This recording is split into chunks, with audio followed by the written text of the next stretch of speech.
Hey there, it's Johnny, and it's time to preview St. Joe Bears football. Your football previews this season brought to you by our friends at Laser Graphics. Give them the stuff they want from Laser Graphics, lasergraphics.com. That's laser with a Z. And one of the guys you'll hear during the whole entire season on our St. Joseph Bears broadcasts is Bret Witkowski, back for another year. How many years is it now that you've been doing the St. Joe Bears? This will be 33rd season. Wow. Yep. Well, looking forward to this season for sure. Yep. We'll probably hit number 40 and then let somebody else step in at that point. So this is, of course, a great game that we're looking forward to because, as we might remember, last year it was a tough game for the St. Joe Bears coming out. That's putting it nicely. The Bears, they played horrible. It was 55-0. I think it was 49-48-0 at halftime.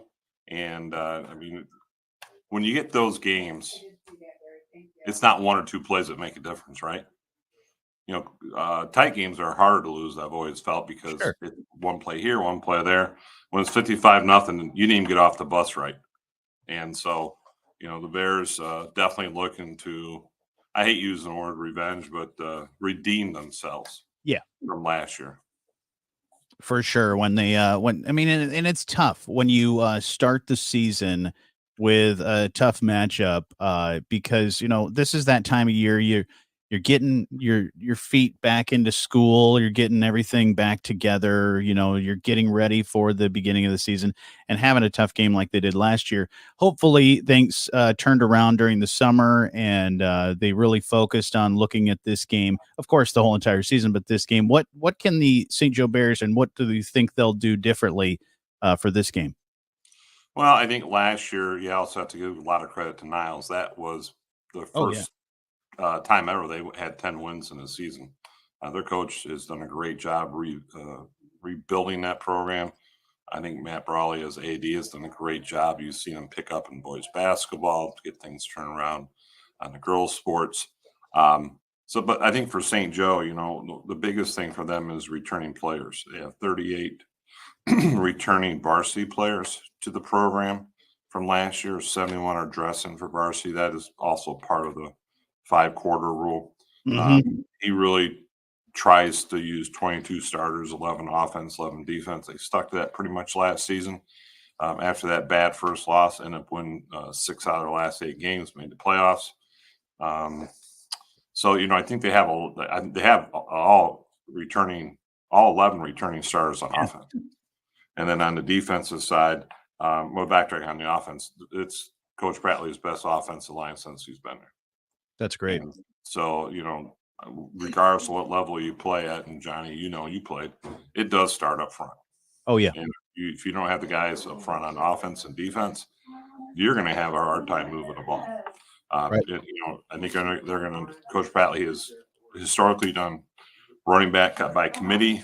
Some people can view that as you don't have an outstanding one, or they're all equal. It can be viewed both ways. I think it does pay off, and you've seen it even at the NFL level, where very few teams will rely on one main person the entire season. It's a physical position where you get hit hard every single play. Right.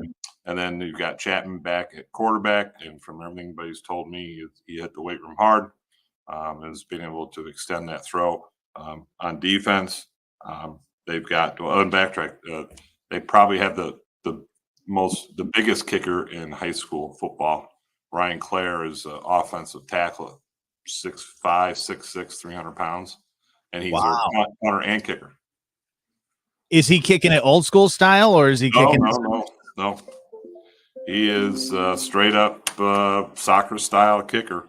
Awesome. You know, the biggest challenge for him at times can be just getting tired, right, and then being able to do that. But he's, you know, his father was a kicker at Toledo University, and his mom was Miss Basketball from Michigan. So he's got some good family genes. Sure. Yeah, but you know, even with that, you have to work at it, right? Right. So now a lot of times you see a 6'4", 5', 6'6", 300-pound guy back there punting, but St. Joe will use him again. Defense, the defensive line is really strong. They've got 9 starters back on defense. They may have a couple of guys that actually play some both ways. One's a sophomore. Schmidt, young man, played as a varsity as a freshman, which is unusual. And then Niles, they're a run-dominated offense, so St. Joe's going to have to be strong up front to be able to handle that. Yeah, like you said, you win that battle up front, and whether it be the running backs or the linebackers, I mean, if you can win that battle up front, it makes life a lot easier for the running backs to get to where they need to go, and same thing on the other side of the defense side with the linebackers and that second and third level to do that. So it's going to be a tough game, but it's going to be a great game, a great way to open up the season home at Dickinson Stadium. And another great thing that's going to be happening too is the Friday football tailgate will be there, and we'll hear it here on 94.9. And you actually making an appearance on there, right? Yeah, it's not something I like to do, put the face in front out there because it'll be on YouTube. But that I think I hop on at 5:50. They did email to ask me our predictions for the show. I said the Bears. So I'm hearing Niles has got like 3, 4, 5 fan buses coming up. I heard about that too. Yeah, for them, St. Joe and Lakeshore are kind of like their Super Bowls, right? Because when they were in the SMAC conference, they were, Niles got beat up a lot by both of them, but they definitely got turned around. This is the 16th oldest rivalry in the history of the state of Michigan. This will be the 102nd meeting between these two schools. And I was looking around. St. Joe is the 10th winningest program in the history of the state, too. Wow. The number of wins. It's a lot of history between these two schools that goes back to 1910, 1920s. When both schools were pretty much starting. And you're bringing back a piece of history from what I hear. You're going to bring your letter sweater? Well, that'll be for today's live stream Facebook. Yeah. Okay. Back in my day. I might bring it. Should I bring it Friday? Should I bring it to? I think it might get a little chilly. It might get a little chilly in the there you go. In the press box. Have a little sweater to throw over top. Might be nice. Yeah. Maybe even just tie it up like the old like an Argyle. Yeah. No, I think I'll put it on during the show. There you go. That would my predictions. Well, looking forward to the game. As we said, the Friday football tailgate, you hear at 5. You'll also have the game, the pregame starting around 6:30? Yeah, we'll kick it off with Joel and I at 6:30. Not only preview our game, we'll be previewing other games from around the area. And then in addition to that, throughout the night, you can get updates from us on all scores. And one added feature we got going, Johnny, we're doing a bonus game this year.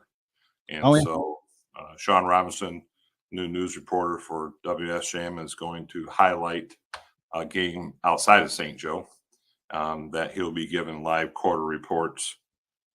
So this week there aren't a lot of Friday games, but this week we're doing Bangor's home game. Then next week we got a huge, probably the biggest 8-man matchup in the state with Martin at Bridgman. Bridgman looking to extend their 33-game winning streak, and Martin is defending state champs. So we'll be giving drop-in reports throughout the season doing that, which is pretty cool. Yeah, looking forward to a fantastic season and a great way to start it off with St. Joe versus Niles happening tonight right here on 94.9 WSJM. Your St. Joe Bears football preview brought to you by our friends at Lazer Graphics. Give them the stuff they want from Lazer Graphics, or lazergraphics.com. That's Lazer with a Z. Bret, we'll talk to you soon.